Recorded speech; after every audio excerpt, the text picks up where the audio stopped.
महाराष्ट्राला हादरवून टाकणारी घटना समोर आलेली आहे। महाराष्ट्र राज्याचे उपमुख्यमंत्री अजित पवार यांचं विमान अपघातामध्ये निधन झालं आहे। अतिशय धक्कादायक अशी बातमी आहे। महाराष्ट्रभरामधून हळहळ व्यक्त केली जाते आहे। उपमुख्यमंत्री अजित पवार यांचं बारामतीत विमान अपघातामध्ये निधन झालेलं आहे। पंचायत समिती आणि जिल्हा परिषद यांच्या निवडणुकीच्या प्रचारासाठी अजित पवार हे मुंबईवरून एका खाजगी विमानाने बारामतीत येत असताना बारामतीमध्ये विमान लँडिंग होत असताना विमानाला भीषण असा अपघात झाला आणि यामध्ये अजित पवार यांच्यासह 6 जणांचा मृत्यू झालेला आहे।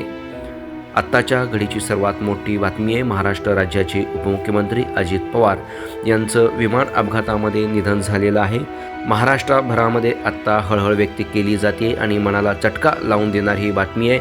महाराष्ट्र राज्याचे उपमुख्यमंत्री अजित पवार यांचं विमान अपघातामध्ये निधन झालं आहे।